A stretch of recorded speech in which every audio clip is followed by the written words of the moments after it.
we go. Going to go for a little test drive in the Jagdeo.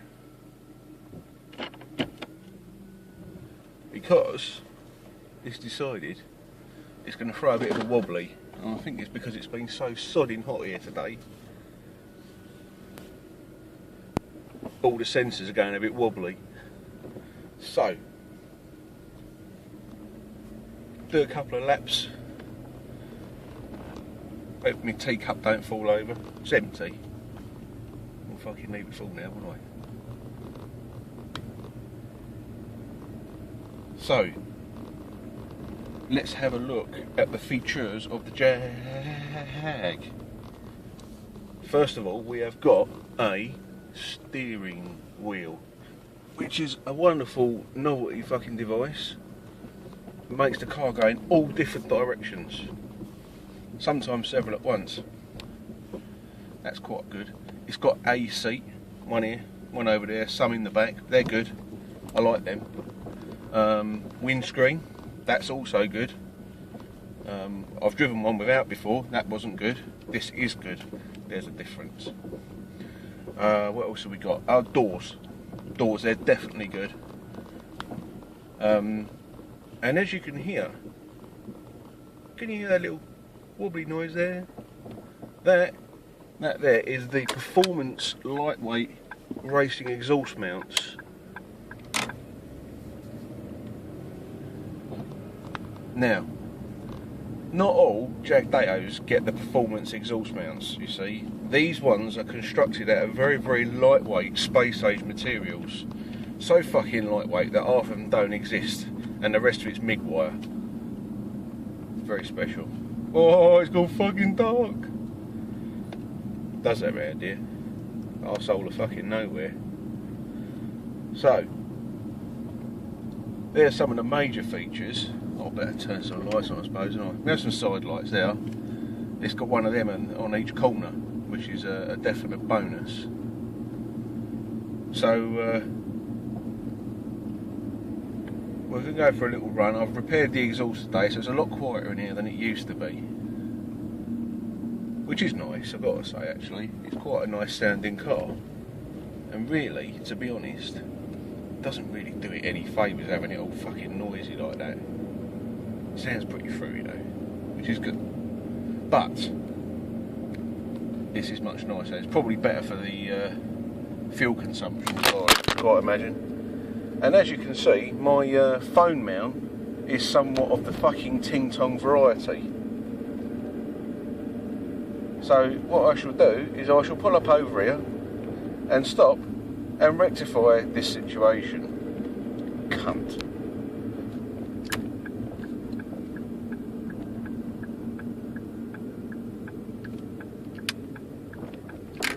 Right, hold on. Hi.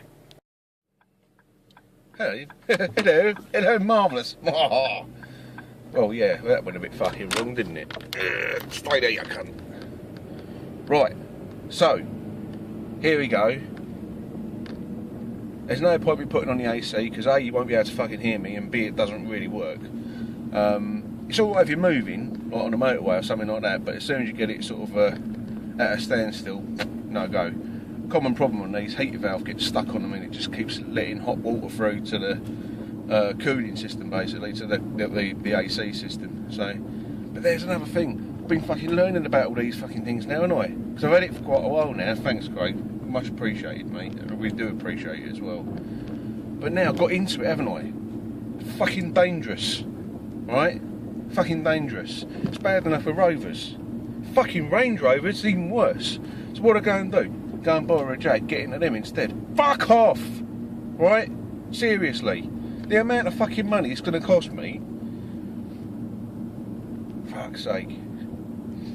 Yeah, it's like I was saying earlier on with the fucking colour of this thing. Wallet rate blue. That's what this is. Fuck, it's nice though. Oh, fuck, it's nice. I tell you. It drives absolutely fucking lovely. It is a real nice motor. It's obscene that these things are so cheap. It reminds me very much of a Rover in a lot of ways, but just more so. It's gone fucking dark again! Wait for me, I'll emerge out of the dark like a fucking Jimmy Savile at fucking Emily's. Watch. Yeah, look, you ready? 1, 2, 3. Now then, what can I do to inappropriately touch you? Fuck's sake. Anyway. So, yeah, this is the Rover that Rover never made. This was what they should have made. And as it happens, Jaguar pitching this where they did pitch it was kind of a bit of a masterstroke. The only thing they did get a bit wrong was the price, but it's worth it. It's absolutely bloody worth every penny of it. And had I had the money for one of these when they came out new, I probably would have bought it. And I'm being absolutely straight, I probably would have done. It's a gawky looking fucker, but I kind of like that. Now, the thing is this, right? You get inside this car, and even if you've driven other Jags, I've driven older Jags, right? The newest Jag I've driven was what, 1990 G-Reg. It was an XJ. TWR job with a 4 litre fucking whatever in. Went like shit off a fucking stick, done all the business, rock hard suspension, funny dashboard that felt like it was landing on your chest all the time. But it actually does feel like a Jag. It really does. It's not like, you know, what you'd expect it to be, like a cheap Jag or a baby Jag or a sort of, you know, Rover with muscles or whatever, you know, or a Ford for that matter. Yeah, I mean, there's nice Fords as well, but even still, it doesn't feel like that. Yeah, go on. That's alright, mate. Yeah, it feels in its own right like a bloody nice car. It drives beautifully. It's composed. It's quick when you want it to be. It'll waft about. It's got a nice enough engine. The engine's a bit fucking weird though, because it's a V6 and it's really fucking revvy. Really revvy. But it's got fuck all torque. Absolutely fucking zero torque. Right? Which you'd think would be a problem, but actually, if you've grown up on two-stroke bikes like I have, it's not a problem at all. You just keep it on the boil. If you want to fucking go somewhere quickly, knock it into sports, whack it through the manual box and give it a shoeing, like, you know, it'll fucking go and it will stay up there going as well. And I remember when I was over in Germany and it was late at night when the speed limits stop on the autobahns, I was up there with the Mercs and the Audis in the outside lane. Oh fuck me, look at that. It's an espresso bar going through the country lanes. Bye. Yeah, I mean, the thing absolutely, you know, it got a right shift on and it would sit at 100 all day fucking long. And it just didn't mind at all. It was happy to sit there. And I was well into the 30s on the old fuel consumption, which for one of these is fucking good. It's fucking good. Let's make sure that phone man ain't falling off. Yeah, I don't go. It's genuinely impressive. So, it's comfy, and it is fucking comfy as well. It's comfy, it's quiet, it's warm, it handles fucking spot on. For a big old boat like it is, and unpredictable, it is really, really well mannered in the snow as well. That traction control button was off on a few occasions around car parks and whatnot, and I tell you what, you could gather it up in no time at all. It didn't take much talent to gather it up. The only thing I will say is that if you are giving it a bit of a fucking hammering through the lanes, or something like that, this is in the dry or on a sort of slightly damp day, when it does want to let go, it goes a bit quick first of all, and then it sort of sorts itself out. But if you panic on that first little bit, then it will fucking come and get you probably. If someone's like a novice driver, they go, ah! And then they fucking have a problem. Just be comfortable with it. It's fine. It will sort itself out. The brakes are fantastic on it. Even better now I put these Ferodo front pads in it as well. They're fucking bang on, they are. Lovely. What else we done, mate? Done a few, we serviced it as well. Serviced it, new oil, that was lovely. New filter, yeah, wonderful, nice and smooth. And it has got a nice idle actually. And me and Craig, when I first picked this up, we done the coil packs on it. Oh, Savile in the dark time. Mind out, children, I'm coming to bomb you. Jewellery. Anyway, so you'll see me in a minute. Yeah, look, see, not half as frightening, is it? Well, probably. Anyway, so I think we might do another lap of the old the village actually, because this battery needs a little bit of a kick up the arse. Where did I get to? Something about a car, wasn't it? Sure there was a car involved. Anyway, yeah, it is a really, really nice fucking vehicle. Yes, the coil packs. I did the coil packs. Bit of a bugger to do. You've got to take the inlet manifold off. But you know what? Go into it with the right mindset on, it ain't that bad. It ain't that bad at all.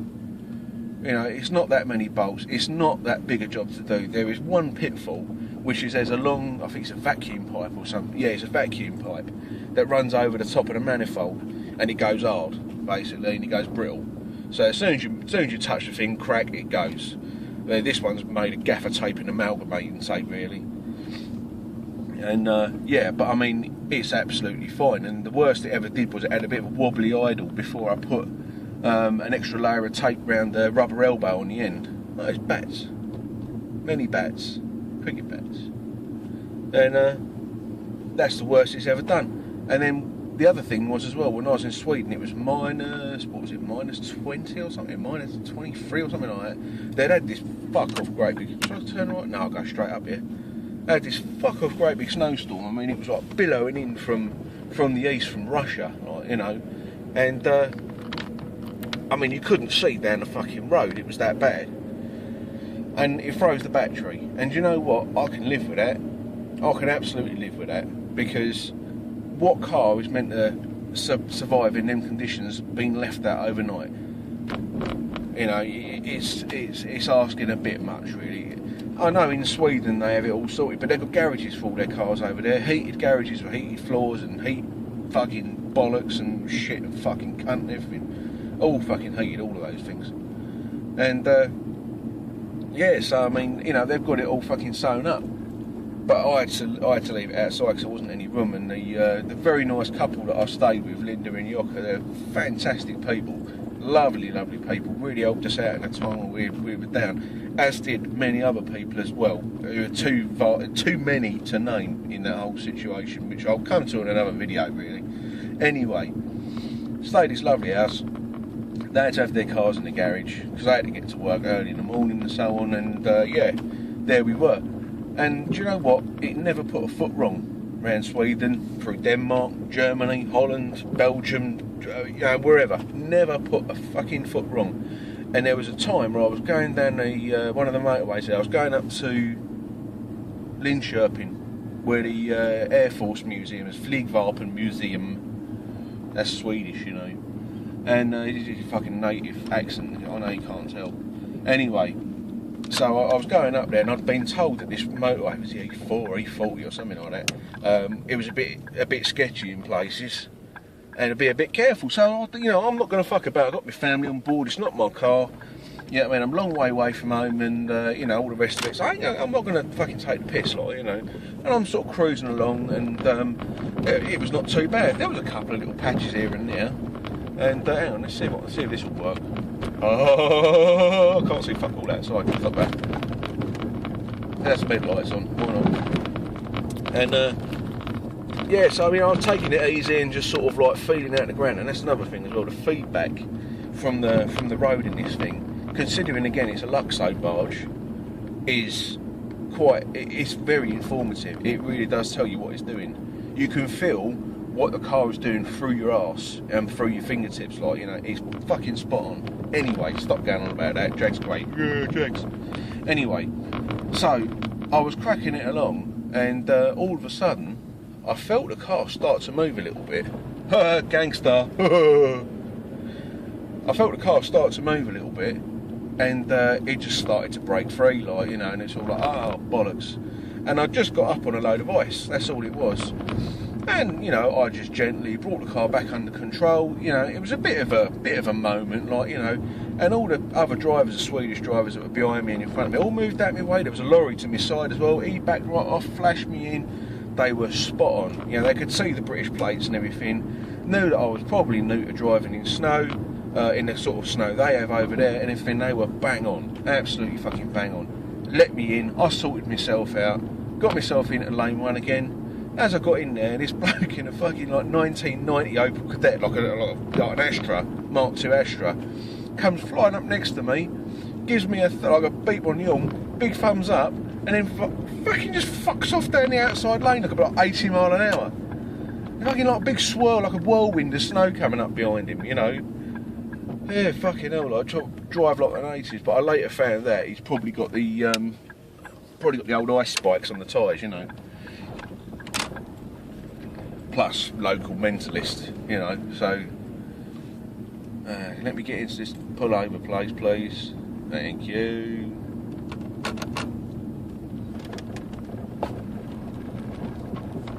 Oh, flash doesn't always work on this. Let's try and get it now.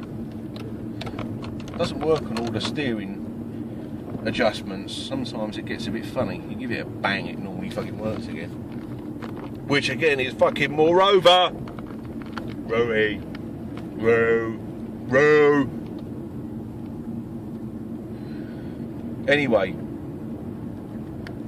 So, it was a fantastic drive, you know. I mean, we had a boot full of gear, 2 kids on board.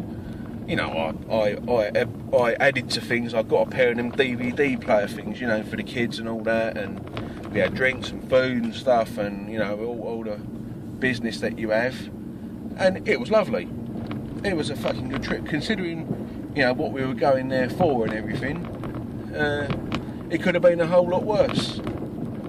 And having this car made a difference. Had my 75 have been done, I would have done it in the 75 and it would have been fine. It would have been fine. But fine is different to bloody good. And this was bloody good. You know, I seriously rate this car. Not just this car, the S Type as a whole thing. I want to drive a diesel now, and I want to drive a V8 big time. Because where this car lacks, which is, like I said, like the lack of torque and all of that, the diesel's going to have the torque, we know that, but I'm led to believe they're fragile as fuck. And the V8 apparently is an absolute torque beast, like, you know, 400 fucking ponies or something silly like that, I think it is. And yeah, you don't like 400 ponies? That's fucking good. Yeah, cubes, big power, like that. So yeah, definitely would like to try some of them. But this car, it doesn't necessarily need those things. It doesn't need the monster torque. It doesn't need the V8 soundtrack even, which is bloody nice. And I've got to say, it's not the best sounding V6, this one. It's a funny sounding V6, actually. And dare I say, actually, the 75 with the KV6 motor in actually sounds nicer. Although, I think I would actually choose this engine over the KV6, even though the KV6 is...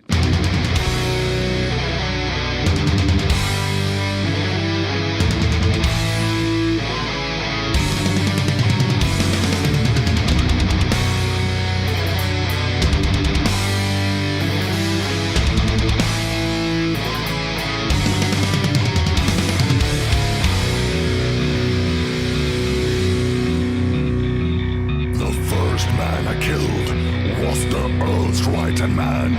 When he came,